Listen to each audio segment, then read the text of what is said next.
Tu as été au stade, on s'est vu au stade. Tu le connais, ce club. Tu le connais très bien. Je sais pas pourquoi t'étais là, mais... Non, je suis là pour plusieurs raisons. Okay. C'est mon travail quand même de venir voir des matchs. C'est bien, c'est bien, c'est bien.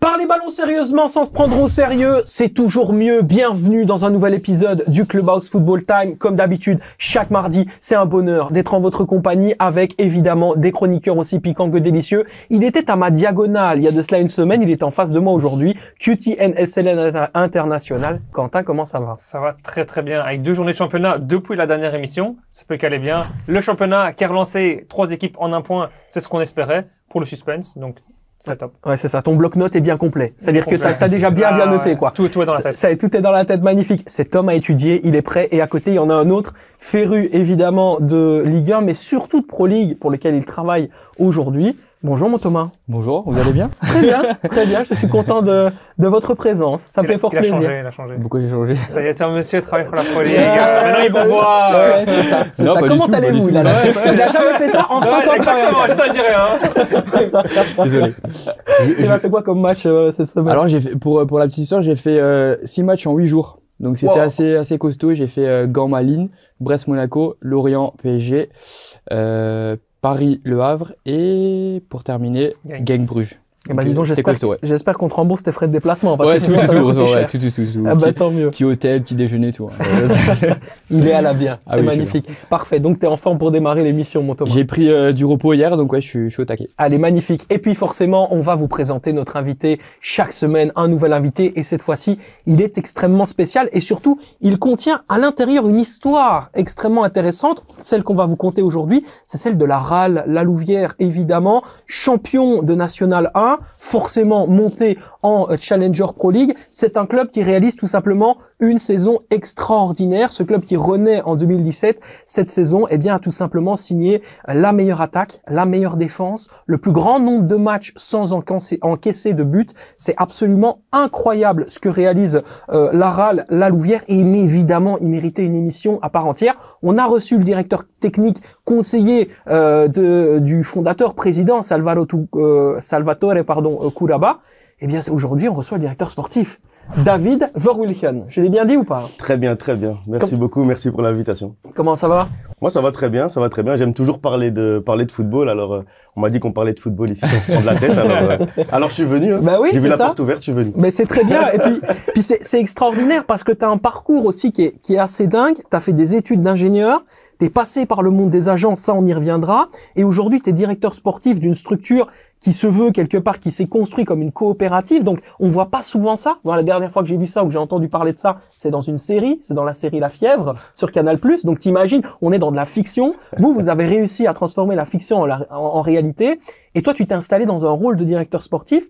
Aujourd'hui, c'est vraiment un succès. Comment t'as construit toute l'architecture de ce succès?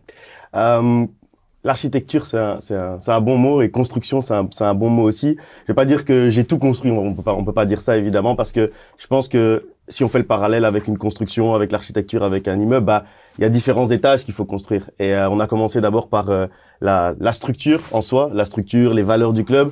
Et ça, en fait, c'est vraiment les fondations. Les fondations, bah c'est Salvatore Kuraba, le président, Tony Turi, le directeur général, qui les ont vraiment mises. Et aujourd'hui, on a vraiment une structure qui est forte, une organisation qui est forte. Notamment, on a aujourd'hui 20 équivalents temps plein qui travaillent hors foot. Donc dans tout ce qui est administration, médias, communication, recherche de sponsors, etc. Donc on a vraiment une structure qui est forte. Après, on va dire si on monte un petit peu, il y a un étage, l'étage de la méthodologie de travail. Comment est-ce qu'on veut travailler au quotidien avec le staff, avec les joueurs, la partie vraiment technique qui a été mise en place. Mais il y a la méthodologie aussi de recrutement. Ben là, c'est plutôt mon travail. Et puis après, le recrutement des joueurs, c'est encore un autre étage qui me concerne un peu plus. Et puis après, il y a encore un étage avec la gestion au quotidien des joueurs, la gestion tactique, les entraînements, etc. Et là, c'est le staff qui font un excellent travail aussi. Et donc voilà, c'est pas l'histoire d'une personne, c'est l'histoire d'une organisation, c'est l'histoire d'une architecture, mais construite avec différents étages. Et le premier étage, qui pour moi est le plus important, c'est vraiment la structure et l'organisation que Salvatore et Tony ont mis en place. C'est extraordinaire, vraiment. Ouais. Et puis, je suis assez content aussi parce que la Louvière, c'est un club qui est qui est historique véritablement dans l'histoire du football belge. Il faut le rappeler, si vous ne le savez pas, La Louvière, évidemment, votre club, c'est un club qui est mort en 2009, si je ne m'abuse. Il y a une radiation due à des importants problèmes financiers. Et puis ensuite, c'est un club qui renaît seulement en 2017 sur base d'une coopérative. Je le dis, c'est quand même l'objet social le plus incroyable. C'est le projet social du Barça. En fait, c'est des gens qui vont se réunir ensemble pour une même identité et quelque part, j'ai envie de dire une identité moderne. Pourquoi? Parce que quand je regarde ce club, La Louvière, on en a déjà parlé ensemble, notamment au niveau de la communication, tu travailles notamment dans tout ce qui est réseaux sociaux, etc. Je trouve qu'il y a quelque chose en plus qui, moi, me donne envie de m'intéresser à La Louvière. Et ça, c'est super. Dans le ton qui est donné, dans l'édito qui est donné, dans la façon dont, quelque part, même d'une manière générale, vous avez construit le club, on sent que c'est des jeunes à bord et qu'ils ont compris les codes d'aujourd'hui. Toi, en termes de, justement, de codes, de valeurs, etc., est-ce qu'il y a une méthodologie, une école, une philosophie, en tant que directeur sportif, à laquelle tu es plus lié? Moi, j'ai envie de savoir un peu, c'est quoi ta graine de football? Tu viens d'où, toi, au niveau foot? D'abord, en termes de méthodologie, moi, j'ai une méthode qui est très analytique dans tout ce qui est recrutement, mais qui est pas seulement analytique. Donc, il y a la partie quantitative, il y a la partie qualitative, et j'essaye vraiment d'avoir un processus qui reprend en fait tout ça, le quantitatif et le qualitatif. Donc, ça commence, oui, c'est vrai, avec les données. Après, ça va vers l'analyse en vidéo. Et puis après, on fait des shortlists petit à petit. On écrème avec un entonnoir. Et puis après, on arrive jusqu'au scouting sur place, on va dire, au niveau des recrutements. Et puis après, on a quelque chose qui là est assez différent des autres. C'est la partie sur les valeurs du club, où on a vraiment un vrai entretien, où on discute avec les recrues potentiels. On parle avec eux vraiment en détail pour voir en fait si le joueur ressemble un peu au club et que le club ressemble un peu au joueur, voir s'il y a un mariage en fait qui est possible. Après, en termes de courant, c'est vrai que moi, j'aime bien pas mal de directeurs sportifs. J'essaie de suivre un peu ce qui se fait en termes de recrutement. J'aime beaucoup Michael Edwards, celui de Liverpool, parce que il a aussi un parcours. Tu parlais de mon parcours. Il a aussi un parcours qui est un peu atypique parce que il n'a pas été un ancien grand joueur, etc. Mais il commence dans l'analytique, il commence dans l'analyse. Il était analyste et tout, et puis à un moment donné, après Tottenham, on lui donne vraiment une place dans le recrutement, et là il peut vraiment s'épanouir. Donc lui, je pense que ouais, sa méthode peut s'approcher un peu de ce que moi je fais. Après, Monchi évidemment, parce que lui, il arrive à faire des choses extraordinaires avec un budget qui est pas extraordinaire. Mais il a quand même 15 Chinois qui sont sur les ordinateurs. Hein, ouais, bien sûr, qui sont dans la cave d'en dessous à Séville et qui sont tous en train de tapoter de la data. J'ai lu qu'il avait mis en place un réseau de recrutement avec 700 personnes dans le monde entier qui travaillent pour lui. Maintenant, voilà. Après, il a travaillé avant quand il était à Séville avec un budget très limité. Il arrivait toujours en fait à surperformer, pour reprendre les mots d'un président français qui parlait de surperformance quand on fait plus en fait que le classement du budget. Et lui, c'est ce qu'il arrivait à faire avec Séville. Donc, je trouve ça intéressant. Et puis en Belgique, Chris O'Loughlin, je trouve qu'il fait Chris O'Loughlin. Ouais, je trouve qu'il fait vraiment de l'excellent travail à l'Union. Qui est une pièce d'un système, hein. Qui est une pièce d'un système. Ouais, tout à fait. Mais il a aussi cette démarche, cette méthode, je vais dire, analytique aussi. Ouais. Quand je parle avec lui, je sens qu'il y a vraiment quelque chose derrière. Il va pas me dire comment il fait les choses, mais je sens vraiment qu'il y a une réelle analyse, même s'il a un soutien avec le groupe pour lequel ils sont et tout. Mais voilà, c'est quand même assez intéressant. Et puis, oui, voilà, je pense que ma méthodologie, elle est après un peu proche de tout ça. Dans ton facteur prise de décision en tant que directeur sportif, tu identifies un joueur. La marge que tu donnes à la data, elle se situe où? On est sur 60%, on est sur 40%, on est sur l'œil avant tout, le coup de cœur, et puis derrière, on va quand même vérifier si au niveau des stats, ça match ou pas? Donc en fait, un pourcentage, je veux dire, c'est difficile à dire parce que c'est vraiment du cas par cas. On commence, comme j'ai dit, on commence toujours nous par la data. Donc on a écrit un algorithme qui permet en fait de quantifier le pourcentage de réussite d'un joueur dans un championnat. Et puis ça, en fait, ça c'est purement data jusque-là. Et puis après, avec cet entonnoir-là, on arrive après à la partie qualitative. On va regarder le joueur en vidéo. Et là, en fait, avec l'input donc des scouts, on va pouvoir en fait faire passer du pourcentage de réussite dans un championnat au pourcentage de réussite dans notre environnement, dans notre style de jeu, dans notre système. Et là c'est purement en fait lié le qualitatif au quantitatif. Et c'est pour ça que je dis, c'est difficile de donner un pourcentage par rapport à la data, puisque au final, c'est entremêlé dans l'algorithme. À un moment donné, les scouts regardent des vidéos, ils donnent une cote, plusieurs scouts, et puis après moi, je fais une conclusion de leurs analyses. Et ça, en fait, ça entre dans l'algorithme et après, ça sort un pourcentage de réussite dans ce championnat et dans notre système et dans notre environnement. Et là, en fait, ça peut soit augmenter le pourcentage qu'a donné la data, soit le diminuer. Donc, en fait, c'est 50-50 au final. Et après ça, on va encore voir le joueur sur place. Et après ça, on va encore le rencontrer pour la partie humaine. Alors pour moi, c'est si on compte, il y a 4 étapes. Alors c'est 25% la data, puisque c'est vraiment purement divisé en 4. Mais sinon, c'est difficile à quantifier en fait le pourcentage qu'on donne à la data. Il y a ensuite quelque extrêmement intéressant que tu me dis, c'est-à-dire que tout est tellement très carré qu'aujourd'hui je me dis le choix du cœur, ça n'existe plus. Il y a plus le coup de cœur, le mec tu dis, celui-là il me le faut. À l'époque, il y avait ça. 2010, 2011, il y avait encore des décisions comme ça. Ouais. Moi, je me souviens, Dominique Donofrio, paix à son âme, qui prenait un petit, qui disait, et toi, je pense qu'il y a quelque chose à faire. Il s'en foutait de la data. Il le prenait parce qu'il sentait qu'il y avait quelque chose à faire sur le terrain. Aujourd'hui, je sais pas comment ça se passe dans les autres clubs, mais je vais dire que chez nous, ça existe encore. Ça existe encore. Parce que, okay, cool. En fait, on a, comme j'ai dit, la première étape, mais après, ça peut être 20% de chance de réussite dans le championnat. Mais les scouts vont quand même regarder parce que ils ont entendu parler, parce qu'ils ont vu à la télé, ils l'ont été dans la base de données, etc. Et donc même s'il a un pourcentage de réussite faible, ils peuvent quand même le regarder. Okay. Et puis après, avec leur analyse à eux, si tout est concordant, 1, 2, 3, 4 analyses de différents scouts sont concordantes, ça peut augmenter de 20% à 80% dans la deuxième étape, parce que peut-être que un joueur n'a pas le profil d'un championnat, mais qu'il a le profil pour jouer dans notre système, et que dans notre système, ça pourrait réussir. Aujourd'hui, dans les joueurs titulaires de notre équipe, il y en a qui avaient des pourcentages bas de réussite, mais puis après, quand on les a analysés, ils sont montés très très haut, et aujourd'hui, c'est des titulaires, et ils ont très bien réussi. Parce qu'on a, par exemple, un style de jeu qui peut permettre à un milieu de terrain de pas être très grande taille, par exemple. Et on a des milieux de terrain qui sont pas très grands chez nous, mais qui réussissent très très bien. Alors, oui, le coup de cœur existe toujours. Évidemment, pour moi, c'est primordial. L'œil, c'est important, c'est primordial. Est-ce que tout à l'heure, on a un petit peu parlé des lettres de noblesse du club qui est la Louvière. C'est pour ça que c'est hyper intéressant de te recevoir, parce que moi, je mets beaucoup de respect sur ce club qui a vraiment une belle histoire dans l'histoire du football belge, et on en est tous les trois au quotidien fans, et on suit ce championnat de Belgique, et je suppose que toi aussi, tu partages cette passion avec nous. Est-ce que tu ressens le poids de l'histoire? C'est-à-dire qu'est-ce que, à un moment donné, en termes de responsabilité, tu dis, ah ouais, quand même, je suis directeur sportif de ce club-là. À un moment donné, ça vaut son pesant d'or. Il faut que je puisse être à la hauteur. Peut-être pas au départ, quand le club jouait dans les divisions inférieures, peut-être pas. Mais maintenant que tu vas te retrouver dans une configuration professionnelle en Challenger Pro League avec des enjeux qui sont bien différents, est-ce que tu dis, ah ouais, là maintenant, il va falloir que j'ose le curseur? Il y a clairement, oui, il y a clairement un poids, il y a clairement des responsabilités, c'est clair. Maintenant, il y a deux choses. D'abord, le président, une des premières phrases qu'il m'a dites quand j'ai commencé, avant même que je commence à travailler, quand on discutait, et après, plus tard, il le répète très souvent, c'est que ça n'aurait pas eu de sens de créer un club, de reprendre un club dans une ville qui n'avait pas de supporters. Alors, on le sait à la base que nos supporters sont importants dans notre projet, parce que le projet n'aurait pas existé s'il n'y avait pas les supporters.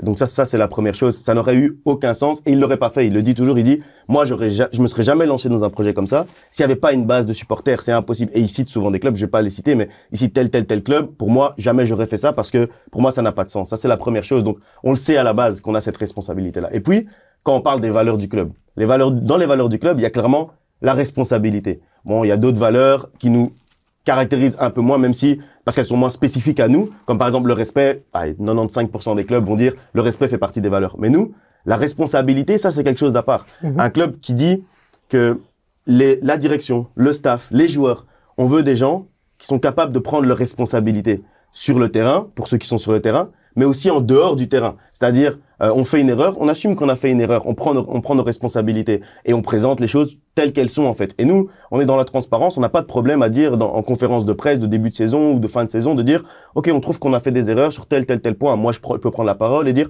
je trouve que j'ai fait des erreurs sur le recrutement, j'aurais pu aller dans tel sens. Moi, j'ai pas de problème en fait à dire ça. Et dans nos valeurs, il y a la responsabilité, il y a aussi l'implication, et on s'implique vraiment à 100%. Alors quand tu lis en fait la responsabilité avec l'implication, là en fait les gens voient ce que tu fais, et tu les respectes aussi. Et puis après, t'es positif aussi, c'est aussi une de nos valeurs. Tu recherches l'excellence, c'est aussi une de nos valeurs. Quand tu mets ces 5 choses ensemble, je crois que même si on se trompe et on va encore se tromper, on s'est déjà trompé dans le passé, on se trompe encore maintenant et on va encore se tromper dans le futur, je crois que les gens, malgré le poids, etc., la pression peut-être que les supporters peuvent mettre et tout, je pense que les gens vont continuer à nous suivre parce que on fait les choses à fond. Parce qu'on fait les choses à fond, il y a une base solide, il y a de l'implication, on prend nos responsabilités. Et le président, encore une fois, je vais le citer, il dit souvent le trajet, en fait, la manière d'y arriver est aussi importante que le résultat. Et tant qu'on utilisera la bonne manière, je crois que les gens vont continuer à nous suivre. Je crois que les gens vont continuer à nous soutenir, en fait. Et oui, il y a du poids, oui, il y a des responsabilités à prendre, mais on est suivi parce qu'on fait les choses bien. On essaye en tout cas de faire les choses bien. Et je crois que les gens voient en fait que on est vraiment de bonne volonté et on veut vraiment faire les choses bien. Alors même si on fait parfois des erreurs, et on en fera encore, comme j'ai dit, je crois que les gens vont continuer à nous suivre pour ça. Bah oui, c'est ça. Puis c'est un club qui a aussi décuplé son nombre de professionnels sur l'année. Je crois que vous en aviez énormément déjà, alors qu'il y en avait que 5 obligatoirement pour rester en national. Je pense qu'ils le seront tous à partir de la Challenger Pro League. Donc déjà, c'est une augmentation, je dirais, structurelle sous l'impulsion effectivement de Salvatore et Kouraba. Mais je voulais m'intéresser à toi en tant qu'être humain aussi, parce que toutes ces analyses, toutes ces bases sur lesquelles tu te solidifies pour pouvoir proposer ton rôle de directeur sportif et l'expliquer, et tu l'expliques très bien, vient aussi d'une origine d'agent, parce que toi, tu as quitté le monde des agents en fait. Hein, donc est-ce que le monde des agents a fondamentalement évolué depuis que toi tu l'as quitté en fait? C'est vrai que le Football Gate a eu un gros impact. Moi personnellement, la raison pour laquelle à un moment donné je me suis un peu éloigné, donc c'était en 2019, c'est parce que dans mon travail, je vais dire principal à ce moment-là, puisqu'à ce moment-là j'avais une activité dans le domaine de l'ingénierie, mais plutôt de la stratégie, et c'est un domaine où c'était de moins en moins bien vu le fait que j'ai cette étiquette d'agent en complémentaire. J'ai toujours été très ouvert, j'ai jamais caché ça. Et donc, ok, il y avait des petits points, etc., qui étaient mentionnés. Alors, je me suis petit à petit un peu éloigné, même si, sincèrement, on a toujours essayé vraiment de faire les choses carrées. J'étais à ce moment-là dans une agence qui était à fond sur l'éthique, etc. L'éthique et l'apparence d'éthique aussi qui est très importante parce que on peut être éthique mais parfois avoir des comportements qui font croire qu'on l'est pas. Et donc l'apparence d'éthique est aussi très importante. Et je suis dans une grande agence à ce moment-là qui mettait beaucoup ça en avant. Alors malgré tout, je me suis un peu éloigné, mais le foot a rapidement repris le dessus. Et quand Salvatore m'a passé un coup de fil, il m'a dit ok, il faut que tu travailles au club, il faut qu'on discute, etc. Directement, j'ai commencé les échanges mais j'ai vu clairement un avant et un après Football Gate, que ce soit dans, je disais, l'éthique et l'apparence d'éthique. Ça veut dire qu'aujourd'hui, on fait très attention, que ce soit les agents, mais aussi les clubs, font très attention en fait à ne pas présenter une image qu'on pourrait leur reprocher après. Et donc, on essaye vraiment d'avoir, même ceux qui faisaient déjà les choses bien, maintenant, ils essayent vraiment de s'assurer qu'on peut même pas leur reprocher potentiellement d'avoir fait quelque chose de pas bien. Ouais. Et donc ça, bon, mais moi je trouve que c'est une bonne chose, c'est une bonne évolution au final. Et de toute façon, c'est souvent comme ça, c'est quand il y a des cataclysmes qu'à un moment donné, les choses changent. Il faut un déclencheur en fait. Et là, c'était un bon déclencheur au final. Mais toi, tu l'as pas fait parce que tu étais dégoûté du milieu. Tu l'as fait parce qu'il y avait une opportunité et tu t'es dit à un moment donné, j'ai envie de la saisir. C'est ça? Ouais, c'est ça. Moi, j'ai pas été dégoûté du milieu à aucun moment. Parce que comme j'ai dit, on a toujours essayé de faire les choses bien, avec des valeurs, etc. Moi, c'est juste que la raison pour laquelle j'ai fait cette transition, c'est parce que tout simplement, travailler dans un club me correspondait plus à qui j'étais et à ce que je voulais faire et à ma méthodologie, parce que je parlais de l'algorithme, etc. tout à l'heure. En fait, c'est quelque chose que moi j'avais commencé déjà à développer dans un autre sens, mais commencé déjà à développer quand j'étais agent, et c'était pas toujours très cohérent de venir avec tout ça, avec ok, moi je sais que mon joueur il correspond à votre club et tout, parce que tous les agents viennent en disant on a le meilleur, j'ai le meilleur joueur, j'ai le nouveau Léo Messi. Et en fait, tous les agents viennent avec ça. Tous les joueurs sont toujours les meilleurs. Alors, même si moi j'essayais d'être Toi, t'avais pas l'approche commerciale, t'avais l'approche déjà, encore une fois, on revient à ton école, ingénieur, l'approche du gars qui va dire comment est-ce que ça va fit avec your company, tu vois ce que je veux dire? Comment est-ce que ça va aller avec ton entreprise? Exactement. Et en fait, j'essayais de présenter le joueur qui correspondait au club et le club qui correspondait au joueur, mais comme j'ai dit, c'était peut-être bien de bonne volonté, mais c'était pas vraiment cohérent parce que au final, aujourd'hui, je le vois et je comprends pourquoi avant on me croyait pas toujours quand je venais avec ce genre de choses parce que au final aujourd'hui je le vois, je reçois 200 joueurs par semaine, par jour parfois. Ah oui évidemment, alors tout le monde dit toujours qu'il a le nouveau Léo Messi et donc ils viennent avec des arguments etc. Moi je venais avec des arguments qui étaient quantifiés, qui étaient statistiques, qui étaient vidéos et tout. Mais à la fin, c'était juste des arguments en plus et les directeurs sportifs, ils voyaient juste ça en disant OK, encore un qui a des arguments extraordinaires, mais évidemment, est-ce que ça va vraiment se matérialiser? Mais depuis le Footballgate, est-ce que tu sens un changement, que ce soit de la part des dirigeants ou des agents, tu sens qu'il y a une prise de conscience formellement en quoi ça se formalise en fait? Mais comme je disais, donc pour moi ça se formalise. Une chose qui est très importante, les conventions, etc., qui pouvaient exister avant, aujourd'hui, ça existe plus du tout. On fait vraiment, en tout cas, nous, au club, mais c'est ce que je vois aussi dans les autres clubs quand je discute avec les autres dirigeants, tout le monde fait vraiment les choses carrées. On vérifie avant si la personne a la licence, si elle peut travailler, on peut faire le document qu'il nous propose ou le document qu'on va lui proposer rentre vraiment dans les clous. Et la Pro League fait aussi un gros travail sur ça. L'Union belge fait un gros travail sur ça pour s'assurer qu'il y ait des templates de documents concernant les conventions d'intermédiaires qui soient distribués, qu'on puisse les faire vérifier avant de les soumettre et tout. Donc oui, il y a clairement un changement et c'est un changement dans le bon sens, comme je disais tout à l'heure. Le contrôle, c'est pas une mauvaise chose, moi je trouve. Et quand on n'a rien à se reprocher, après, on peut se faire contrôler, y a pas de souci. Ouais, c'est clair. Ouais. Alors il y a cette partie forcément professionnelle qui t'envahit, mais il y a une autre partie qui moi m'intéresse énormément. Parce que avec Around the Goal, ma société, on a vraiment pris le parti de mettre en avant le football et de le lier au thème de société. Toi, c'est ce que tu inscris en tout cas, donc je peux comprendre que tu es pasteur également. Ouais. Donc ça veut dire qu'il y a aussi une ligne de foi qui est hyper importante pour construire ta vie. Moi, c'est un truc qui me touche beaucoup parce que je suis persuadé que tout ce qui nous constitue fait quelque part ce que nous sommes aussi professionnellement et la manière dont on se construit en fait en tant qu'individu. Et toi, tu sens vraiment porté par la foi, en fait. On sent que c'est quelque chose qui est un driver, en fait, par rapport à ta vie et au niveau professionnel.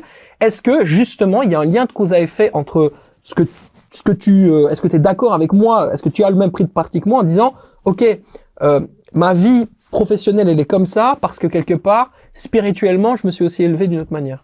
Ouais, clairement, ça fait partie de moi, en fait. Ça fait partie de mes valeurs, de qui je suis et je peux pas cacher quelque chose qui est réel et parce que moi je suis quelqu'un de très très authentique et j'attache beaucoup d'importance à l'intégrité et pour moi l'intégrité c'est être la même personne peu importe avec qui tu es, peu importe dans quelles circonstances tu es, peu importe dans quel contexte tu es. Donc si je suis avec des amis, si je suis ici sur le plateau, si je suis au club ou si je suis à l'église, je suis exactement la même personne et les gens sont jamais étonnés de qui je suis. Je parle de la même manière, je suis vraiment la même personne. Et ça, c'est quelque chose d'important pour moi. Et donc, du coup, je peux pas me cacher. Donc oui, dans mes posts, on peut retrouver parfois des versets, ce genre de choses. Parce que c'est moi, tout simplement. Et ça fait partie de mes valeurs. Et clairement, c'est quelque chose qui m'aide aussi au quotidien, dans mes réactions aussi. Parce que dans mes réactions, je suis quelqu'un d'assez tempéré, par mon caractère et par mon éducation chrétienne aussi. Alors, c'est possible que moi, quelqu'un me fasse du mal, dise du mal de moi et que moi je dise du bien. C'est possible parce que pour moi, la valeur, par exemple, de miséricorde et de pardon, c'est quelque chose d'important. Alors, c'est tout à fait possible. Et je crois que réellement, ça fait partie de moi. Et je pense que pour moi, c'est une manière aussi. T'as prononcé le mot élevé. C'est une manière pour moi aussi de prendre un peu du recul, je dirais. M'élever, je dirais pas parce que je me connais pas au-dessus. Par contre, prendre du recul sur les situations. Non, pas par rapport aux autres, par rapport à toi-même. S'élever, c'est dans l'état d'esprit. J'ai compris la question, mais mon point c'est plutôt prendre du recul en me disant, OK, faire du bien quand tout te pousse à faire quelque chose de mal, dans ce milieu, ça peut aider. Ça peut aider de réfléchir comme ça, de se dire, OK, on a dit du mal, OK, on a parlé mal de moi, mais je peux quand même faire du bien, malgré tout. Je peux quand même bien répondre. Je peux quand même avoir une approche différente. Et je pense que ça m'aide au quotidien, mais ça fait juste partie de moi. Donc moi, c'est ma manière de vivre. Je considère même pas que c'est ma religion, c'est juste ma manière de vivre. Alors, je me pose pas la question si cette réaction, cette manière d'être, elle vient de ma foi. Je me pose pas du tout la question. J'agis juste comme ça parce que c'est mon mode de vie. Est-ce que ce que moi j'appellerais ce jardin de bien quelque part, est-ce que c'est nécessaire dans un monde et dans un système dont on sait fondamentalement qu'il est vicié par l'ego et surtout par on va dire l'argent quoi. On est quand même dans un monde où c'est extrêmement compliqué de bouger sans avoir à chaque fois en termes de conversation au niveau intellectuel des pensées très basses, quoi. On va dire la vérité, ça vibre très bas quand on parle football. On n'est pas sur des débats extrêmement hauts. La spiritualité aide aussi à prendre ce recul-là, et peut-être que c'est aussi ta force. Je sais pas. Ouais, c'est ça. Mais c'est pour ça que je dis, je me pose pas la question d'où viennent mes réactions, d'où vient mon comportement. Ça fait partie de moi, c'est mon mode de vie. Et dans mon mode de vie, ben, il y a ma foi chrétienne, mais ça fait juste partie de mon mode de vie. Et au quotidien, je me demande pas, ah, mais d'où ça vient? Est-ce que ça vient de là? Ou est-ce que ça vient de là? Ou est-ce que ça vient de mon éducation de mes parents? Ou est-ce que ça vient de ce que j'ai lu dans la Bible? Je me pose pas cette question. J'agis juste comme je pense qu'il faut agir. Et pour les débats, il faudrait venir un jour à notre comité de direction. Tu verrais que les débats volent haut. Les débats volent haut. Ouais, il y a un vrai niveau chez nous au comité de direction. C'est très intéressant les discussions qu'on peut avoir. Après, il y a des gens brillants qui sont autour de moi, que soit Salvatore, Tony, Vincent, Nico Frutos. Vraiment, on est dans un cadre où waouh, les discussions volent haut chez nous. Vraiment. C'est bien. C'est donc une confirmation que c'est bien l'exception qui confirme la règle. Hein. Donc on est totalement là-dedans. Mais c'est extrêmement intéressant, messieurs. Je vous vois extrêmement attentifs. Thomas, Quentin, c'est top. On va pouvoir rentrer. Est-ce que vous avez une petite question à David avant qu'on puisse rentrer directement dans Parole de supporter, Thomas? Tu parlais tout à l'heure du fait que Salvatore t'avait appelé, etc., pour venir travailler au club. Mais comment ça s'est fait justement? Ça qui m'intéresse, c'est comment t'as pu justement rentrer en contact avec lui? C'est quoi votre lien de base? Ok. Il y a plusieurs liens de base où on s'était rencontrés sans vraiment échanger plus que ça, mais on s'était rencontrés. Par exemple, moi je travaillais dans une boîte de conseil qui leur avait remis un prix pour sa société, et un jour juste voilà, on s'est serré la main, on s'est dit bonjour, et j'ai dit que j'étais aussi dans le foot, etc. Mais voilà, rien de spécial. Et puis quand ils ont fondé le club aussi en 5e division, il y avait un joueur qui les intéressait, qui était un jeune de chez nous. Alors il y a eu un petit échange à ce moment-là. Donc on savait qui on était l'un l'autre. D'accord. Et puis un jour, quelqu'un m'a demandé de le mettre en contact avec la direction du club, parce que moi j'ai pas grandi dans la région, mais maintenant j'habite en fait dans la région du centre. Alors la personne s'est dit OK, certainement qu'il les connaît, et j'ai essayé de mettre en contact, et puis finalement dans les discussions, à un moment donné, on a arrêté en fait de parler de la personne qui nous avait demandé de le mettre en contact. On a commencé à parler de moi spécifiquement. Il m'a posé des questions sur qui j'étais, etc. Parce que j'étais de la région et tout. Et puis on a raccroché sur cette discussion-là. Et puis quelques jours après, il m'a appelé et il m'a dit, et donc je lui ai dit, vous m'appelez certainement par rapport à cette personne. Et donc moi je vous le mettais juste en contact. Moi j'ai plus rien à voir dans cette histoire. Appelez-le directement. Je vous ai donné les numéros.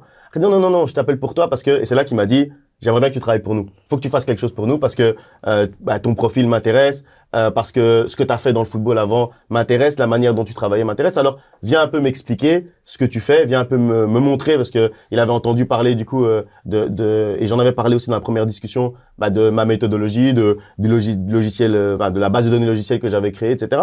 Il m'a dit viens me montrer un peu ce que tu fais. Moi aussi je suis dans l'informatique et tout. Et puis je lui ai présenté. Et c'est là qu'en fait les discussions ont commencé, et puis c'est arrivé comme ça en fait. Donc on se connaissait un peu, mais c'est pas qu'un jour je l'ai appelé pour postuler, c'est parce qu'un jour il m'a appelé pour dire je veux que tu rejoignes le club, juste comme ça. Non, ça s'est fait un peu naturellement en fait. Ouais, il t'a repéré quoi. C'est comme si que toi t'avais repéré un joueur, il t'a repéré toi. Ouais, voilà, exactement. Extraordinaire. Exactement. C'est ça, c'est des histoires de vie, hein, c'est comme ça. C'est extraordinaire. Mais pour revenir sur L'Over, c'est un club, comme tu disais, qui va devenir pro, qui a un vrai potentiel. On a failli le collègue d'ailleurs, parce que j'ai fait quelques tests cet été pour venir travailler avec vous dans la com, etc. Bon, ça s'est pas fait pour des raisons, voilà. Mais voilà, c'est aussi un club que j'ai suivi de près, parce que mon meilleur ami était gardien chez vous, c'était Clément Libertio. Donc j'étais souvent dans le sac, j'ai vu beaucoup de matchs. Je crois que j'ai vu une quinzaine de matchs, et tu vois vraiment que c'est un club qui évolue, qui est très bon dans le recrutement. Mais pour comparer la saison d'avant de celle qu'on a eue cette année, je trouve que vous n'avez pas forcément eu beaucoup de candidats qui étaient là pour vous titiller. Je pense que ça vous a peut-être un peu facilité la tâche par rapport à la saison dernière. Ouais, c'est mon avis. C'est vrai. Il y a peut-être le Curren aussi qui est il y avait que le Curren. Pour moi, il y avait que le Curren et l'Aral cette saison en N1. Ouais. Non, c'est vrai que. Bon, après, ça veut rien dire. Quand on compare par rapport à la saison dernière, c'est juste logique. Il y avait 3 montants. Du coup, les 3 montants, ils sont plus là, évidemment. Donc, si les 3 montants, ils sont plus là, oui. Exact. Ils sont plus là. Voilà. Donc, il reste nous qui étions 4e, évidemment, et puis le Curren. Mais je rebondis sur ce que tu dis. C'est bien d'avoir un club dont on sait que la structure est aussi saine, ne serait-ce que même dans l'état d'esprit des dirigeants. Quand on sait, par exemple, qu'aujourd'hui, on se retrouve avec 3 clubs de Challenger Pro League qui n'ont pas la licence professionnelle pour la saison prochaine. On sait déjà que là, au moins, il y aura un travail de SAP. Il n'y aura pas d'excès au niveau des dépenses. Je suppose que votre budget, vous vous l'avez signalé, augmentera de 10 à 15% en termes salarial, de masse salariale, pardon, la saison prochaine. Donc, ça aussi, ça aide à se projeter assez calmement dans un projet pérenne, en fait, quelque part, David. Non, c'est ça. Et c'est exactement ça. C'est que on est sur un projet pérenne. La pérennité, c'est vraiment notre mot. On est sur un projet qui est pérenne. Et donc oui, on fait pas de folie. On l'a déjà répété plusieurs fois. Ça fait pas toujours plaisir parce qu'évidemment on pourrait commencer à flamber et tout, mais non, nous on n'est pas comme ça et c'est pas ça qu'on va faire parce qu'on a la responsabilité du projet, la responsabilité de s'assurer que demain le club va encore exister et si demain David part, le club existe toujours, il dépend pas de moi. Si demain le directeur général, le président, n'importe qui peut partir du club, le projet doit continuer. Et ça, c'est notre responsabilité de s'assurer que quoi qu'il arrive, en fait, ça va continuer et ça va être réellement pérenne. Alors oui, on fait des choix et on fait attention. Et l'année prochaine, je crois que notre budget, quand il va être publié, je crois que tout le monde va être un peu étonné de la situation parce que on parle d'un pourcentage de fair play pour le fair play financier autour de 70%, donc de la masse salariale par rapport au budget global du club. Mais je sais pas si on sera à 30%. Rappelle-toi, ok, mais rappelle-toi quand même, moi je parlais avec Felice Matsu à l'époque où il était l'entraîneur de l'Union Saint-Gilloise, que à l'époque justement où l'Union Saint-Gilloise est promue, c'est le deuxième budget de la deuxième plus bas budget de la Jupiler Pro League. Hein. Donc ça ne veut rien dire au niveau des résultats, et je suis persuadé que vous allez pouvoir faire de grandes choses, j'espère, notamment avec votre scouting du côté de la France. Bon, je vais pas révéler tous vos secrets. Je pense que vous avez de très bons filons au niveau de la France. Vous avez compris qu'en Île-de-France il y avait beaucoup de talent, et c'est très bien. C'est très bien. Allez, on passe maintenant à parole de supporters. Évidemment, cette semaine, on s'intéresse au Sporting Charleroi, évidemment, et on vous a posé la question sur X, anciennement appelé Twitter. Et bien, tout simplement, après avoir assuré son maintien à domicile contre la SEPN, qu'attendez-vous de la direction des Zèbres pour éviter que le scénario de cette saison ne se reproduise? On a, par exemple, Dalinski qui nous dit: un travail immédiat sur la saison prochaine. Il y a 6 joueurs qui sont en fin de contrat plus des ventes certaines. Il faut renforcer tout ça rapidement avec 2000 et avec un directeur sportif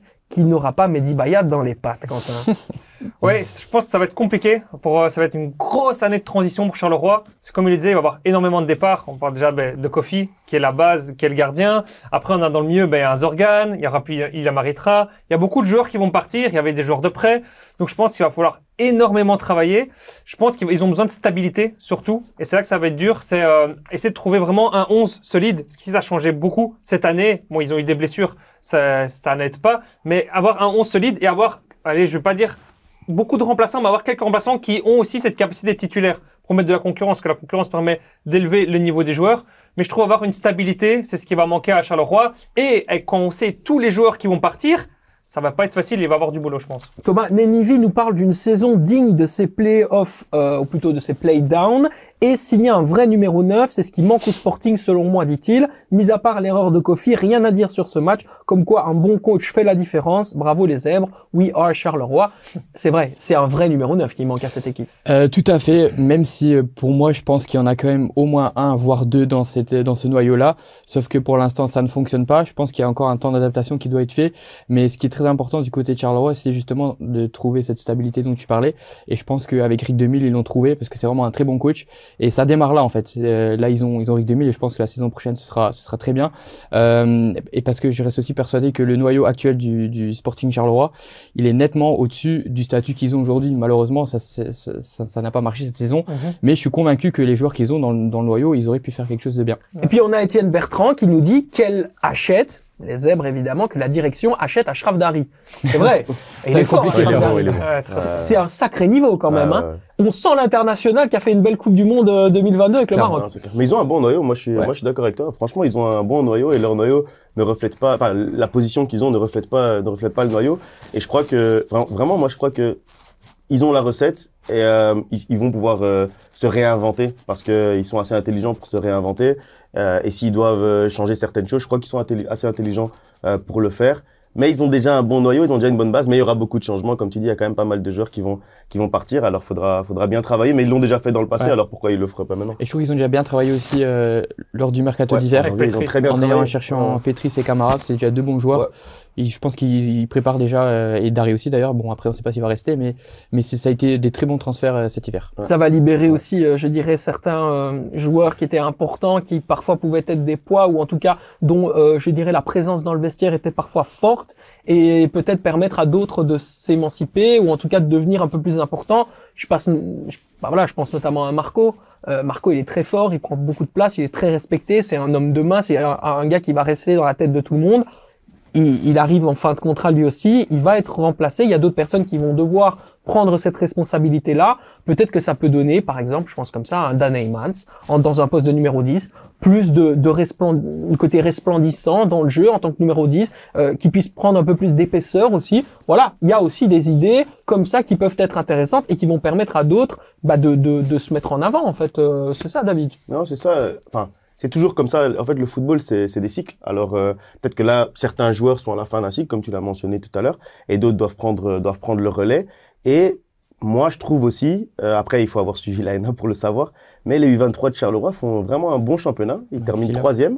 Alors, il y a peut-être aussi certains joueurs qui peuvent venir en complément de noyau, un élargissement du noyau. Et il y a quelques joueurs qui sont intéressants dans leur noyau, vraiment. T'as parlé de Silla? Silla, oui, c'est l'exemple, le bon exemple. Ouais. Je pense qu'il a fait ses débuts du côté du Touareg, si je me trompe pas. Donc, donc c'est un bon joueur. Je vais même aller plus loin. Je vais te parler de Michi Entello, qui aujourd'hui joue au Lokomotiv Plovdiv, est en train de cartonner en division 1 en Bulgarie. Il a un énorme talent, passé notamment par le Standard de Liège. Ce mec-là était pas considéré comme un joueur potentiellement, je dirais, sélectionnable pour l'équipe première, mais il était très bon avec, tu le disais, l'équipe 2, entre guillemets, de Charleroi en national, quoi. Typiquement, lui, c'est un vrai neuf. Silla, c'est un vrai neuf. Silla, ce qu'il a fait en 4e division l'année dernière, avec Zultwaregem, c'était solide, hein. Je crois qu'il était à plus d'un but par match, ou en tout cas un but par match. C'était quelque chose. Vraiment, je crois qu'il y a quand même une bonne base. Et même en termes de jeunes, il y a quand même encore une bonne base. C'est intéressant. Et Michi Entello, oui, ce qu'il fait maintenant là-bas en Bulgarie, c'est quelque chose. J'avais lu il y a pas longtemps un article qui disait qu'il était pas mal scouté par des équipes en France et tout. Absolument. C'est intéressant ce qu'il fait. Après, je ne sais pas si leur idée c'est de le faire revenir de près, parce qu'il est en prêt, je pense. Il a signé un contrat définitif. Ah, c'est un contrat? Il est définitivement du côté du Lokomotiv Plovdiv et il va y rester. À mon avis, il sera effectivement vendu dans la foulée. Il y a beaucoup de clubs intéressés, mais ce sera intéressant. Alors, je sais pas si ce sera à suivre dans Wait and See, mais à mon avis, je vais suivre ce transfert avec grande attention, c'est une évidence. Mais si on va jouer à quelque chose d'assez inédit. On l'a jamais fait dans le Football Time. Tu préfères. On va jouer au tu préfères. Je vais commencer par Quentin. Alors, Quentin, on parlait de Charleroi. Tu préfères être condamné à jouer les relegation playdown, mais signer une série de victoires significatives, te maintenir en Jupiler Pro League et galvaniser la dynamique de tout un club en vue de la saison prochaine, ou te qualifier pour les Europe Playoffs et assurer le maintien, mais ne gagner aucun match durant ces mêmes playoffs? Ah, c'est compliqué à dire, hein. Moi, je dirais quand même les European Playoffs, parce que tu joues pas avec cette pression. Parce que jouer avec la pression que Charleroi a eu, que le RWDM et Courtrai ont actuellement, ça doit pas être facile, hein. Que ce soit pour les dirigeants, pour les joueurs, pour les supporters, pour tout club en général. Je voudrais pas jouer avec cette pression de quitter la D1. Donc, je prendrais quand même les European Playoffs. European Playoffs? Ah, moi, je prends l'autre option. Ah, définitivement. ok. Franchement, je prendrais l'autre option parce que moi, j'ai connu, j'étais supporter de Moncro avant, donc j'ai toujours connu le bas de classement. Et moi, je trouve que c'est vraiment les meilleurs moments quand tu joues dans le bas de classement. C'est comme si tu jouais champion, mais à l'envers.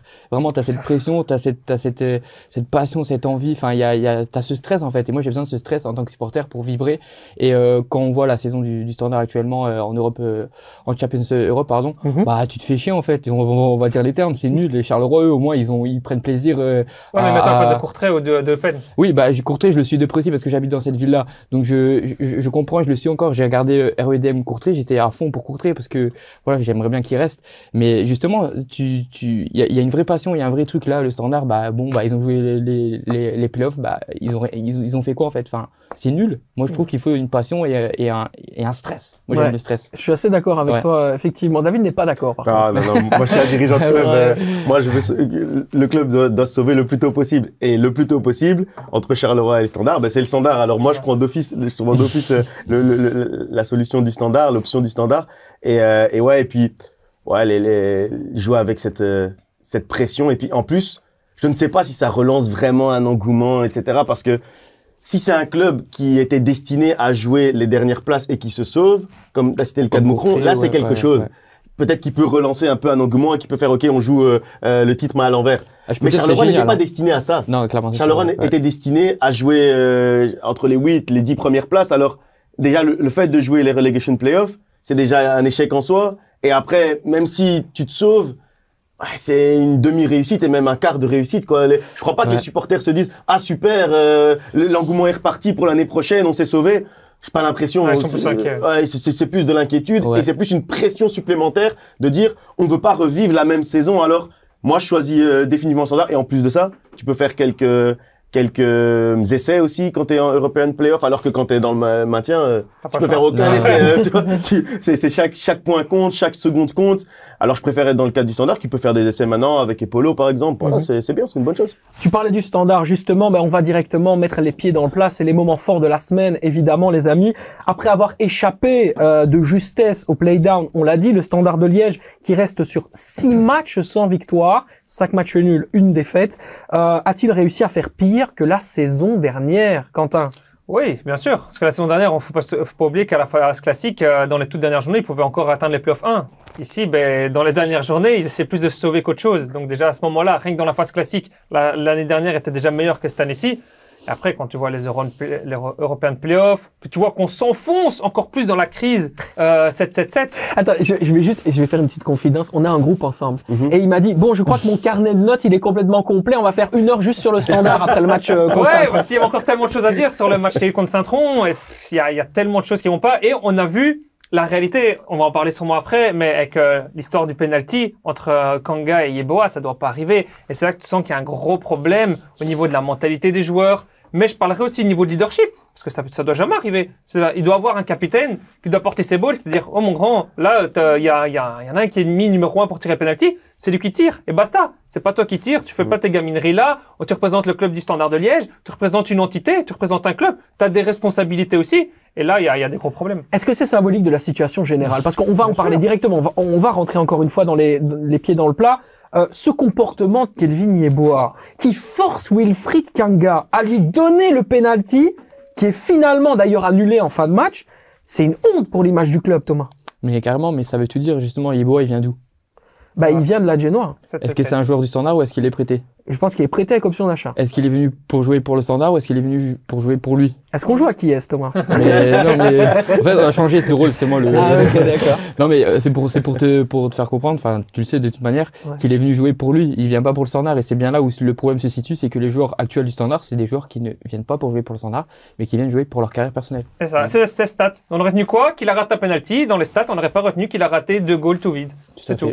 Ouais, c'est incroyable. Il y a une statistique importante qui vient d'être tombée. Je te donne la parole dans une seconde.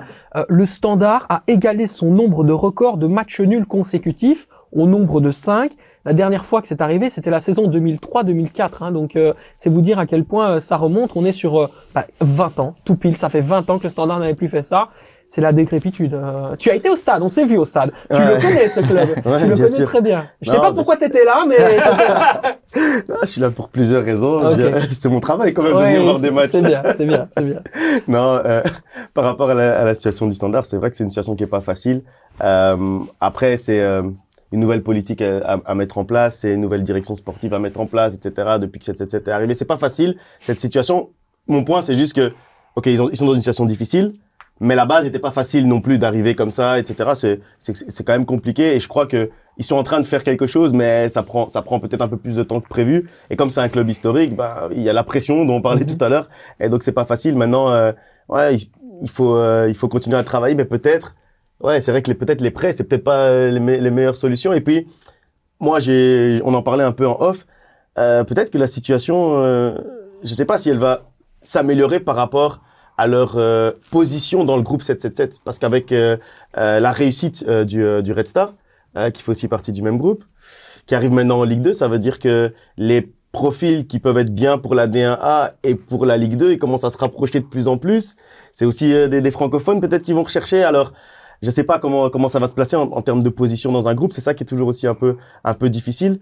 Et sur le point sur le penalty, Bah après, Pour moi, moi, je peux te répondre à la question sur cette 7-7 sans problème. La priorité, elle est donnée d'abord au financement de l'acquisition d'Everton, ensuite à l'épongement de toutes les dettes qu'il y a en Bundesliga 2 avec le Hertha Berlin, qui est quand même un club qui cumule plus de 200 millions de dettes. Je sais pas si on se rend compte, 200 millions d'euros de dettes, c'est incroyable. Et donc déjà, il faut faire survivre ce club-là. Ensuite, bah, quelque part, on va se dire la vérité, c'est assez étonnant, mais la vache à lait, c'est la Genoa, parce qu'il y a les droits de la Serie A qui, à un moment donné, augmentent, et parce que la saison de la Genoa est excellente. Ils sont dans le ventre mou, mais c'est très bon. Et le Restart, ils ont déjà une offre sur la table pour être achetés. Donc, ils vont être montés en Ligue 2, et ils savent que potentiellement, cet argent-là pourrait leur servir de liquidité pour ensuite financer les problèmes structurels qu'il y a du côté du Hertha Berlin et également du côté d'Everton. Le Standard de Liège, ils sont ouverts à une vente, on l'a déjà dit, on l'a déjà écrit. Donc voilà, c'est très compliqué. Travailler dans cette situation-là, tu ne voudrais pas être à la place de Fergal Harkin. Non, c'est compliqué. Franchement, c'est compliqué. Après, c'est aussi un défi.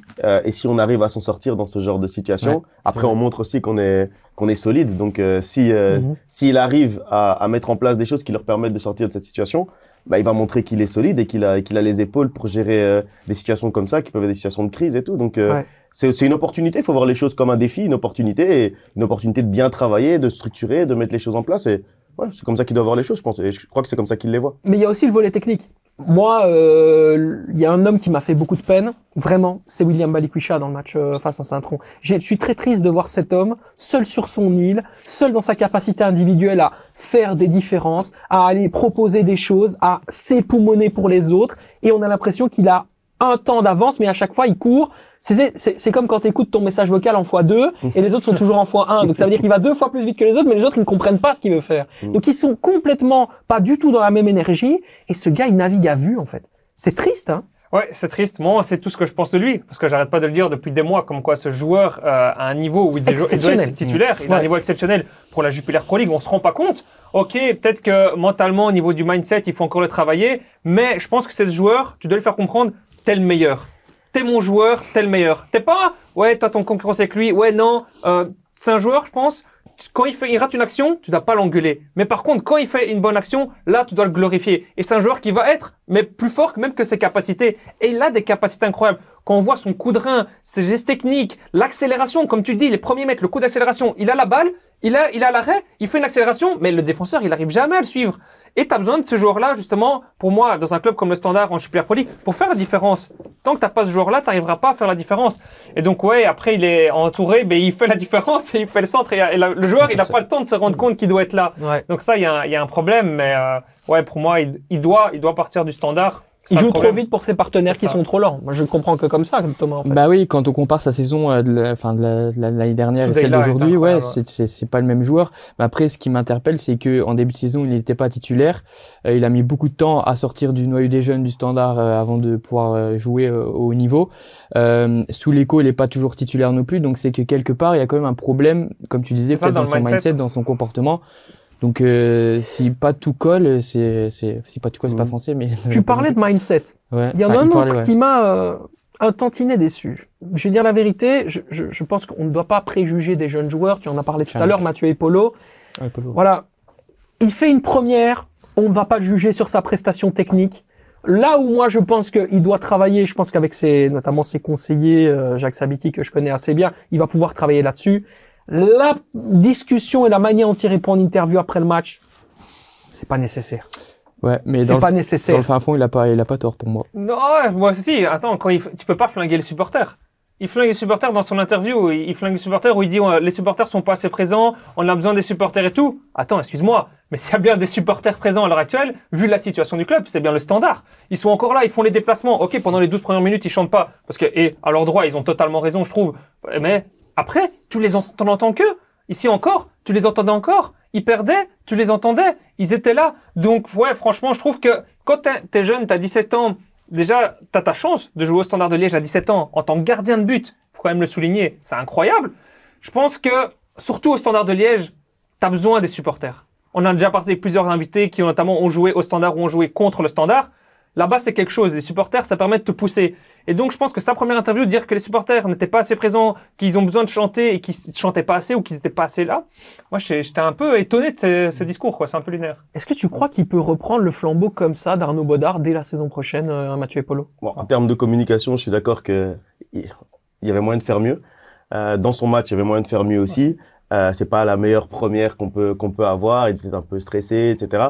Après, je crois que ce qu'on lui a demandé n'était pas simple non plus dans ce match-là parce que il a dû prendre beaucoup de risques. Moi, j'ai regardé le match. Il était parfois à hauteur du milieu de terrain comme un joueur de champ. Mais s'il fait ça, c'est pas parce qu'il prend la responsabilité de le faire. C'est parce qu'on lui a demandé, je pense. Mais en D1B, il jouait déjà comme ça. Moi, j'ai vu beaucoup de matchs de lui avec les U23 du Standard. Franchement, c'est un gardien qui a beaucoup de qualité et je crois qu'il faut lui laisser aussi un peu de crédit, un peu de chance, ne pas le juger trop vite parce que vraiment, il a d'énormes qualités. Alors, il a fait des erreurs dans le match, mais je suis pas là pour le critiquer au niveau de ce qu'il a fait technique. Je dis que sur la façon dont il prend le discours, pour moi, il y a une maladresse. Ce qui devra être travaillé à un moment donné. Et c'est tout simplement, je pense, dû à son âge et c'est pas du tout quelque chose de rédhibitoire dans mon état d'esprit ou sur ce que je pense sur le joueur. Je dis juste que là, déjà, l'envoyer en interview pour son premier match à 17 ans, pour moi, n'est pas une bonne chose. Ouais, c'est ça. C'est vrai que peut-être qu'il aurait déjà pas dû être envoyé. C'est tirer une balle dans le pied. C'est tirer une balle dans le pied. Je sais pas qui envoie je sais pas qui gère ça, qui envoie en général, c'est la communication du Standard. Les joueurs du attaché de presse. Ouais, je sais pas qui a géré ça, mais en tout cas, je pense que le gars, il fait sa première titularisation à 17 ans, à domicile. Tu t'as jamais l'envoyé en interview. Laisse le temps de prendre ses marques. Il fait 1 match, 2 matchs, 3 matchs, 4 matchs. Il fait un bon match, il lui met 2 matchs. Envoie-le en interview. Ouais. Récompense-le. Et alors, on ne reverra plus Baudard. Hein, c'est officiel. Ce sera Mathieu Epolo qui va être dans les cages pour tout le reste de la saison. Oui, pour cette saison évidemment. Oui, et peut-être de le vendre. Potentiellement, il y a, je pense en tout cas de la part du Standard, l'objectif d'aller faire comprendre qu'il y a des intérêts. Moi, je pense qu'il n'y a aucune offre, mais on va rester sur le sujet Epolo. Est-ce que il est capable d'aller tout de suite reprendre le flambeau comme ça et d'être directement propulsé numéro 1 parce qu'il va en subir alors des critiques. Moi, je le ferai. Hein. Moi, je le ferai pas. 17 ans, tu dois le mettre avec un joueur d'expérience. Il était ici, quasi même pas sur le banc parce qu'il jouait avec l'équipe numéro 2 cette saison. Ici, je pense, tu le mets en numéro 2 avec un gardien expérimenté. Il va s'améliorer tout. À 17 ans, lui mettre la responsabilité d'être le gardien titulaire du Standard de Liège avec les supporters que tu as dans le dos, c'est chaud, hein. Mais tu parles de capacité ou parce que les capacités pour moi il a les capacités de reprendre la place en numéro 1. Après est-ce que c'est aujourd'hui ou dans 6 mois ou dans un an, ça c'est autre chose, mais les capacités pour moi c'est clair qu'il les a. Moi je l'ai vu jouer comme j'ai dit des dizaines et des dizaines de fois. Franchement, c'est un excellent gardien au pied. C'est vraiment très très très fort et en termes d'explosivité et tout, moi je le trouve vraiment très bon. Après ça c'est une stratégie sportive, le questionnement, qu'est-ce qu'on va en faire, voilà, on verra. Ouais, ce sera intéressant effectivement de signaler ça ou en tout cas d'être attentif à ce qu'il va faire. Encore une fois, on ne juge pas, on ne critique pas le personnage. Je pense qu'il y a des choses à faire, mais on est juste curieux. Et dans cette situation-là, j'ai peur aussi que ce soit l'énergie et l'atmosphère un peu basse qui règne autour de Sclessin qui malheureusement lui porte préjudice. Enfin voilà, ça c'est un avis personnel. Évidemment, on lui souhaite beaucoup de bonnes choses. C'est un jeune joueur, on ne va pas médire. Thomas. J'ai pas envie de le comparer parce que il y a pas à comparer de toute façon, mais Thibaut Courtois a été lancé aussi à cet âge-là, à 17 ans. Il y a eu les responsabilités aussi. Il les a prises. C'est pas la même situation de club là. Là au Standard, c'est pas. Peut-être pas. Mais je pense que s'il a les capacités, il les a. De toute manière, on l'a vu en D1B. Il a fait des très bons matchs. Il a des matchs. Enfin, il a l'expérience au niveau professionnel. Je pense que si t'as l'occasion de le faire jouer, de le lancer, vu que t'as pas de gardien, bah tu le fais. Vraiment, on verra sur les derniers matchs. Ouais. Allez, on va plonger sur les Champions Playoffs tout de suite, messieurs, parce que forcément le temps file. Et là maintenant, forcément, il y a une course à 1 point. Voilà. 3 équipes se tiennent en 1 point. C'est absolument incroyable. Le Sporting d'Anderlecht est toujours leader avec le club de Bruges qui va les tapoter à égalité de points. Et puis évidemment, 3e, l'Union Saint-Gilloise qui sort de 2 grosses victoires face au Royal Antwerp Football Club. Justement, le club de Bruges, après avoir maîtrisé en aller et en retour le week-end et en milieu de semaine le KRC Genk sans trop de problèmes. Je pense qu'on est à 7-0 sur le match aller-retour. Donc c'est dur, c'est très dur. On va se concentrer aussi sur Anderlecht qui a été assez compliqué face au Cercle de Bruges. Justement, est-ce que le Sporting d'Anderlecht, quand vous voyez ce club de Bruges là, a les ressources nécessaires pour empêcher que ce soit les Blauwenzwart qui ravissent leur 19e titre national, Thomas? Alors, il y a des statistiques qui sont sorties hier, si je me trompe pas. Selon les statistiques, bon après les statistiques c'est pas toujours très vrai, mais bon, voilà, vous avez compris. C'est Anderlecht qui est favori pour le titre. Ensuite, c'est Club de Bruges et l'Union en 3e. Mais ces statistiques prennent pas en compte, je pense, les absences des joueurs. Et quand t'as pu un Torgan Hazard Dreyer, on ne sait pas jusqu'à quand il sera out. Le gardien, même si on l'a beaucoup critiqué cette saison, je suis désolé, mais c'est un très bon gardien et il a vraiment fait du bon boulot cette Toi saison. aussi, tu l'as été critiqué. Oui, clairement, mais je le Kosman, ça a bien joué. Hein. Mais moi, oui, clairement. Et puis, je l'ai critiqué, c'était pas par rapport à son niveau, c'était par rapport au fait que ce soit un Danois. Mais on va pas revenir sur ce truc-là parce qu'au final, ça a fonctionné et toutes mes excuses à toutes les personnes que j'ai critiquées cette saison. Ça a fonctionné. J'espère Fredberg, Thomas te doit des fleurs. Voilà. Mais non, mais voilà, c'est comme ça et puis voilà. Et non, après, je pense que le club de Bruges, le match face à Genk, le deuxième match, je les ai pas trouvés bons. Ils ont remporté leur match 0-3, ils ont été très efficaces et c'est ce que l'entraîneur dit depuis 2-3 interviews, c'est que c'est remarquable leur efficacité en ce moment et c'est peut-être ça qui va les rendre champions et c'est l'équipe en forme de ces playoffs, donc a priori je pense que Bruges sera champion. Ouais, c'est une dynamique aussi hyper intéressante oui. avec le match en milieu de semaine à la Fiorentina, demi-finale de Conference League. Le club de Bruges ne l'avait plus fait depuis la saison 1991-92, c'est incroyable. On parle d'Europa Cup 2 face au Werder Brême à l'époque. Donc imaginez-vous, 32 ans plus tard, aller chercher l'histoire d'un club comme ça pour une équipe qui était qu'on pensait morte en fait, Thomas. Ouais, mais par contre moi je trouve ça que c'est un peu surcoté toute cette histoire de Conference League parce qu'il faut pas oublier, ils ont juste éliminé PAOK et Molde. Hein. C'est une équipe grecque et une équipe norvégienne. Il y a rien de fou. Hein. Enfin, et la Fiorentina a gagné 5-1 contre Sassuolo le dimanche. Ouais, voilà. Mais je trouve, en étant objectif, je trouve pas que c'est une prestation de fou. C'est des clubs qu'ils auraient pu avoir dans les poules. Hein. Je suis désolé avec tout le respect que j'ai pour ces clubs-là. Je trouve que c'est parce que c'est une demi-finale d'une Coupe d'Europe, mais a priori, je trouve que la prestation, elle est pas énorme, quoi. Enfin, c'est pas fou. David, qu'est-ce qui rend le club de Bruges plus fort que les autres, selon toi? Voilà, pour moi, on a retrouvé le club de Bruges qu'on connaissait un peu les saisons précédentes. Et ok, ça a pas pris avec Deila, le premier coach, mais maintenant on sent quand même une nouvelle dynamique, etc. On sent que il y a des choses simples qui sont faites, mais qui sont qui fonctionnent tout simplement. L'efficacité. Et c'est vrai que le premier match contre Genk, là on sentait vraiment la supériorité. Le deuxième match, c'est plus la réussite et tout, c'est vrai que Genk aurait pu aussi faire quelque chose dans ce match. Mais là on sent, pour moi, on sent un peu ce qu'on appelle, on n'aime pas trop le dire quand ça parle de nous, mais pour les autres, je peux le dire, la réussite du champion. On sent un peu ça. On sent qu'il se passe quelque chose dans les deux surfaces. Pour moi, c'est ça la réussite du champion, c'est que quand dans ta surface t'as une réussite extraordinaire défensivement, dans l'autre surface t'as une réussite extraordinaire offensivement, ça commence à sentir bon. Et c'est ce qu'ils avaient c'était un peu le flow qu'ils avaient pendant pas mal de saisons. À l'image du but d'Igor Thiago. Et maintenant, voilà, exactement. Le vent a tourné. Exactement. C'est ça, à l'image du but de Igor Thiago quelque part. C'est vraiment ça. C'est une frappe un peu contrée ou je sais pas comment elle arrive là et puis elle arrive, hop, il met la tête et puis but. Voilà, ça c'est un peu la chance du champion. Maintenant, je sais pas ce qui va arriver, mais ça ressemble un peu à un rouleau compresseur comme on a connu les années précédentes, je trouve. Si tu devais implémenter un truc du club de Bruges pour le mettre à la râle, tu mettrais quoi? Les infrastructures, non? Enfin, quoi que. Les infrastructures, elles sont pas mal. Nous, c'est pas mal, mais eux, c'est vraiment très fort. C'est vrai que le verre, c'est pas mal. Il n'y a pas de problème de douche chaude.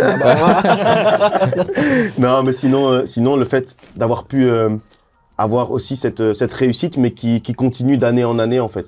Maintenir le cap et être performant tout le temps pendant autant d'années, maintenir le haut niveau pendant autant d'années, c'est vraiment quelque chose de top. Et si on peut implémenter ça un jour, ce sera magnifique.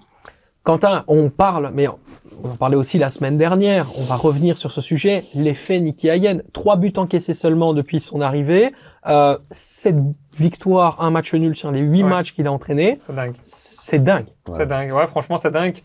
Moi je pense qu'ils doivent quand même je reste à le dire, ils doivent mettre l'accent sur la Conference League. Parce que ça reste une coupe européenne.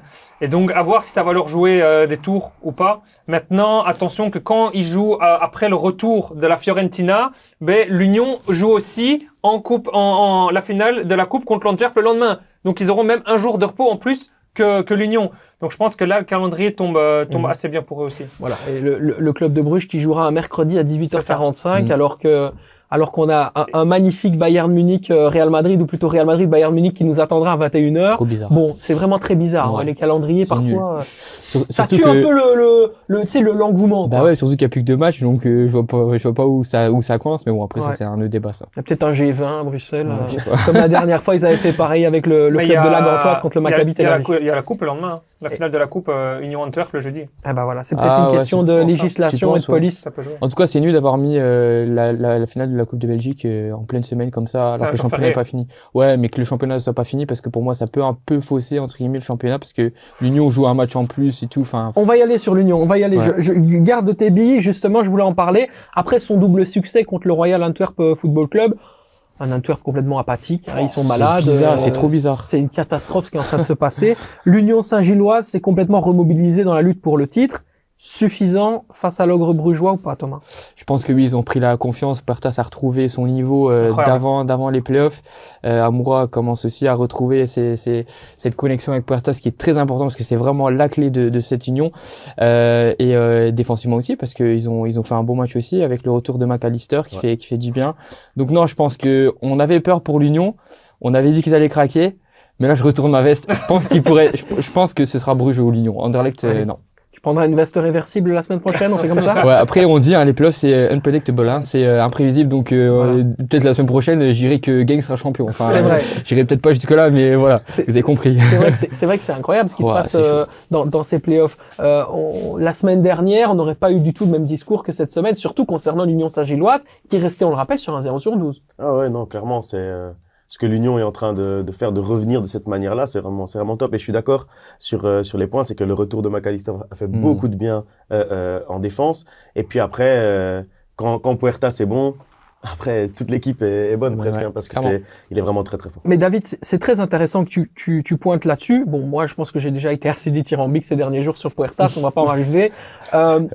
Est-ce que les exploits d'Amoura et de Cameron Puertas vont pouvoir combler les moments d'absence qui sont relativement ponctuels du collectif unioniste? Pourquoi? Parce que le premier but de Janssen, il vient de là. Moi, j'ai vraiment envie d'appuyer là-dessus parce qu'on a l'impression, et c'est arrivé à chaque match de Champions Playoff, qu'il y a à chaque fois une couille dans le poteau. On va le dire comme ça.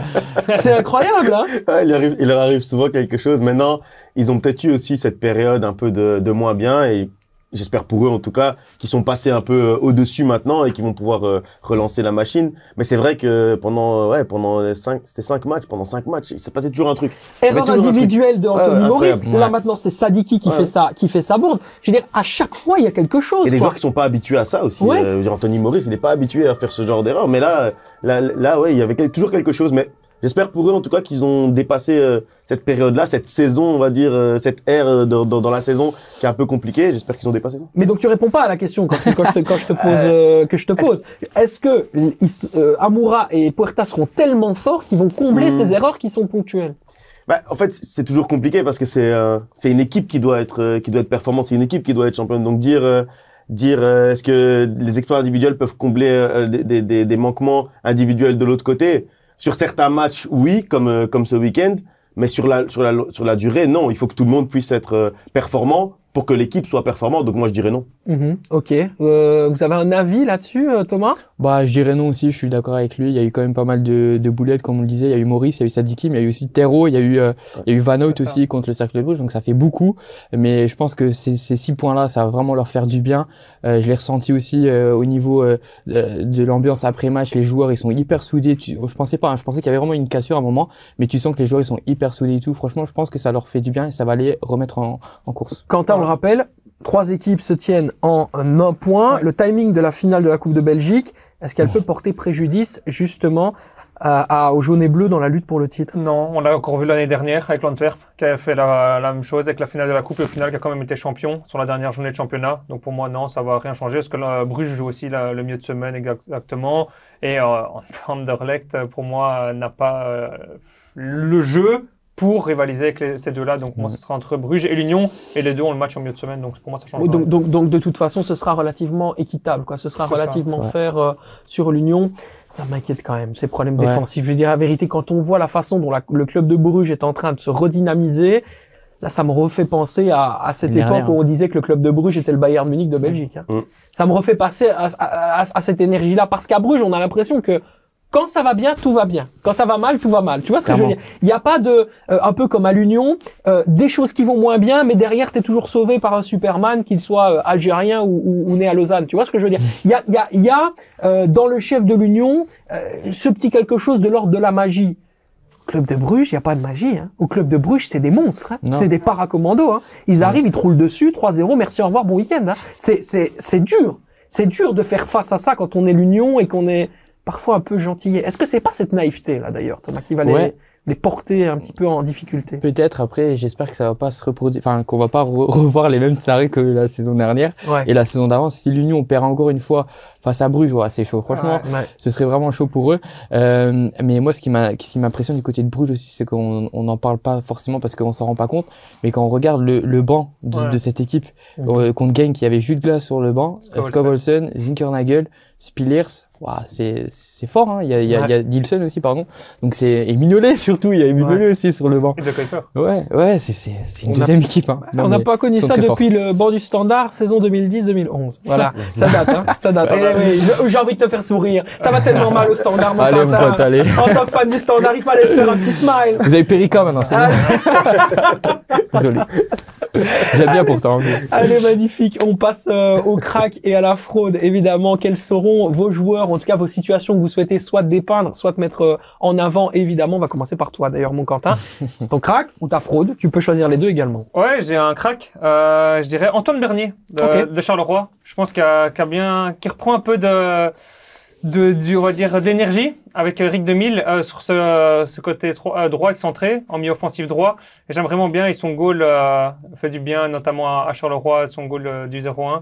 Et un joueur qui est vraiment remonté en puissance. Et ma fraude, il y en a beaucoup qui voulaient qu'il soit titulaire. Il a été titulaire. C'était décevant. C'est Vasquez d'Anderlecht. Okay. Il y en a beaucoup qui disent qu'il doit être titulaire à la place de Dolberg. Moi, je suis complètement contre, parce que notamment si Torgen Hazard et Dreyer étaient performants, c'était notamment grâce au travail sans ballon d'un Kasper Dolberg. Et je trouve que là, Vasquez, il a eu sa chance d'être titulaire, et pour moi, il l'a raté. C'est pas pour rien qu'il avait si peu de temps de jeu du côté du Boca Junior, mais ce n'est que mon avis, évidemment. Thomas, crack ou fraude? Le crack est évident, j'aime pas prendre les cracks évidents parce que c'est trop évident. J'aime pas mais l'évidence. Tu vas quand même le faire. Ouais, non, je vais le mentionner parce que on en a jeté Puertas, on peut pas passer à côté. Enfin, on peut pas passer à côté, mais moi j'aime pas sortir des évidences. Tu rappelles les stats ou pas? 6 buts en 6 matchs de Champions Playoff, une passe décisive. Incroyable. Il participe à 54% des buts de son équipe. C'est une statistique affolante. Non, très fort, il revient en forme de toute manière. Mais moi, je préfère opter pour quelqu'un d'autre, un joueur que j'ai connu quand je travaillais au club de Bruges, un jeune qui n'était pas encore dans le monde professionnel et que je trouvais déjà excellent. C'est Sab, tu en as parlé sur Twitter ce week-end. Ouais, non, mais il est incroyable. C'est un arrière droit. Pour moi, c'est vraiment le futur de. Franchement, si tu l'avais fait, je l'aurais dit. Parce que ouais, clairement, mais c'est un jeune jeu, même humainement, c'est un très bon gars, très fort. Non, il y a un vrai potentiel et il va aller loin, ce garçon. Alors, justement, je vais regarder ce que tu viens de dire, je vais poser une question et je pense que ça va t'intéresser à David. Est-ce que ce format petit, trapu, etc., dans un football moderne qui privilégie beaucoup les grands formats puissants, etc., ça peut réussir au plus haut niveau? Est-ce que avec sa petite taille, sa petite explosivité, etc., est-ce que vraiment ça va pas être compliqué de convaincre les grands clubs d'aller le chercher? Pour moi, quand tu parles du football moderne, justement, le football moderne, c'est aujourd'hui aussi l'aspect athlétique, c'est vrai, mais l'aspect aussi intensité. Et avec ce format de joueurs, je vais dire, ils peuvent mettre de l'intensité, en fait. Je parlais de nos milieux de terrain tout à l'heure. On a des milieux de terrain qui sont pas les plus athlétiques, mais qui savent mettre de l'intensité et qui savent récupérer beaucoup de ballons avec l'intensité, qui ont un centre de gravité bas, etc., qui savent se projeter vers l'avant. Moi, je crois que ça peut réussir, mais seulement dans certaines conditions, certains systèmes, certaines philosophies de jeu, mais ça peut réussir. On en a vu déjà. Vous avez eu en plus un joueur comme ça la saison dernière qui a un peu le même style, je trouve. C'est Francotte, aussi très intense, très rapide et très dans les centres. Qui réussit bien en D1. Et au plus gros niveau, il y a un joueur qui est exactement dans le même format, c'est Kyle Walker. Kyle Walker qui est petit, qui est quand même un peu plus trapu, qui est musclé. Mais attends, ici, il est plus jeune. C'est logique. Attends, il doit prendre de la masse musculaire et il a aussi cette explosivité du couloir droit. Donc, il peut s'en inspirer. Si Walker a réussi, pourquoi pas lui? Il devra encore manger quelques épinards comme Popeye, par contre, hein, parce que c'est vrai que ça, c'est ce qui est le plus inquiétant. Là où j'attends encore de chez Keriani Sabeu quelque chose pour me dire comme toi, ça y est, ça va pouvoir faire, je le redis, il salto di qualità. Donc, le fameux saut de qualité qui va lui permettre d'être au diable rouge. Bon, évidemment, j'avais eu le même discours la semaine dernière sur Maxime de Kuiper, c'est qu'il doit d'abord s'installer intégralement comme titulaire au club, mais c'est sa détente sur l'aspect technique. Je n'ai pas vu encore de Keriani Sabeu sauter très très haut avec parce que je pense qu'il est très musclé, très gainé, je pense qu'il en est capable, mais vraiment, le jeu aérien est tellement important dans le football moderne qu'aujourd'hui, il doit pouvoir montrer qu'il sait sauter très très haut et d'aller combler justement par le timing et par sa capacité de détente, eh bien, sa petitesse de taille, quoi. C'est important quand on joue au plus haut niveau. Ils sont peu, les latéraux droits, de cette taille-là à être vraiment au top, tu vois. Et Walker est plus grand qu'Irene Sabé, hein. Ouais, je pense. Ouais, c'est vrai qu'il est petit. Hein. Donc, Mais bon, C'est vrai que ça va être très petit. c'est ça qui me, voilà, m'inquiète un peu. Après, bon, si le Barça va le chercher, on a vu Jordi Alba, hein. On a vu Jordi Alba, et évidemment, on n'avait évidemment aucune leçon à donner à Jordi Alba, latéral gauche absolument exceptionnel. Pas de fraude pour toi, Non, comme de toute d'habitude, ça ne change pas. David, ton crack et ta fraude, si tu peux dire les deux. Sur le week-end ou plus en Ce général? que tu veux. Ok. Bah, moi, je suis content du suspense dans les playoffs 1, les Champions Playoffs. Et donc, le fait que il y a un renouveau ou un réveil de Bruges et de l'Union, c'est bien pour le suspense. Donc ça c'est une bonne chose. Après, ça aurait été trop facile de dire Puertas aussi, je l'avais aussi en tête, mais c'est un peu trop facile. Mais le milieu de terrain de Bruges, Vertessen, c'est comme ça. Ouais. Je trouve qu'il a fait aussi un très très bon match ce week-end. Ouais, ça c'est un peu. Ouais, si on parle de la première division, ça c'est un peu mes cracks. Après la fraude, mais là c'est pas vraiment une personne, c'est même pas vraiment une fraude, c'est plus quelque chose, je pense qu'on pourrait mieux faire. Et on l'a dit tout à l'heure, mais je l'avais déjà noté aussi quand on avait un peu préparé. Mais c'est ce que nous on appelle une fraude, hein. Ouais, ok. Quelque chose qu'on pourrait mieux faire. Je pense que c'est la gestion des calendriers. Ah, je pensais que tu Non, parlais des je pense que la gestion des calendriers cette année, il y a eu quand même quelques petites situations un peu bizarres, comme le derby de Bruxelles qu'on avait fait un jeudi à 18h, les 6 minutes qui ont été rejouées à EPN et RWDM ici. Ouais. Club Bruges Union qui se joue un lundi soir. Trop bizarre. Il y a quand même quelques couacs en termes de calendrier. Après, il y a sûrement des raisons derrière. Je suis pas un expert des calendriers, de la programmation, de la diffusion télé. Mais je crois qu'il y a eu quand même quelques petites choses qu'on pouvait faire mieux de manière générale sur la saison, quoi. Voilà, un petit blâme au diffuseur, mais gentil. Non, c'est pas forcément le diffuseur. Non, il doit encore s'installer. Il vient à peine d'arriver en Challenger Pro League. Je me calme. Oui, voilà. On doit recevoir les droits télé cette année, donc faut que le virement arrive. C'est vrai. Et apparemment, ce serait entre 300 000 et 500 000 euros. En tout cas, c'est ce que j'ai cru comprendre. Ouais, c'est ce que j'ai cru comprendre. Ce sera intéressant aussi pour vous. Ça vous donnera aussi une petite enveloppe supplémentaire. Wait and See, évidemment. Wait and See, comme d'habitude, c'est votre journal dédié au transfert. Cette semaine, on s'intéresse à Alan Minda, international équatorien du Cercle de Bruges. On s'intéresse à Norman Bassett. On s'intéresse à Charles de Ketelaar. Et on a un dernier, Tobbe Haysen. Voilà, on verra un petit peu ce qui va se passer avec Tobbe Haysen. En tout cas, on vous donnera toutes ces informations. Il me reste à vous remercier, David. Un énorme merci d'avoir été présent. Avec grand plaisir. C'était magnifique. Je n'ai pas vu le temps passer. Je crois que ça fait plus d'1 heure qu'on discute. C'est magnifique. Ça va pas faire plaisir à la régie, mais nous, ça me fait beaucoup plaisir. C'était un super moment. C'était un super moment. J'ai apprécié. J'apprécie le rendez-vous. Donc, quand vous voulez, vous connaissez mon numéro. Magnifique. Et surtout, continue à être l'exception de la règle dans le championnat de Belgique. Ça ne pourra que te grandir et que te permettre d'être un bon être humain avant d'être un bon directeur sportif. Merci. Ce que tu es déjà. Donc, c'est super. Beaucoup. Voilà. Thomas, merci beaucoup. Avec plaisir. Semaine prochaine. À la semaine prochaine. À la semaine prochaine. Et il y aura encore beaucoup de choses à dire, avec notamment les rendez-vous européens, on l'a dit, du Club de Bruges. Quentin, merci beaucoup. Avec plaisir. Là, on va faire l'impasse sur toi la semaine prochaine. Exactement. Petit séjour à Disney. Ouais, encore. On profite. C'est incroyable. Ce mec est sponsorisé. Ouais. Je ne sais pas si t'as un sponsor, mais faudra nous le dire, hein, parce que là, il y va tellement de fois que, franchement, est-ce que je peux avoir un code promo? Allez, Kitten, c'est cadeau. Allez, on vous remercie à vous aussi d'avoir été fidèles, d'avoir été au bout de cette émission. N'oubliez jamais, tac le like et puis abonnez-vous et puis surtout réagissez, c'est important, on vous lit et surtout on vous répond dans les commentaires, c'est le plus important. On se dit à la semaine prochaine. Salut, ciao ciao.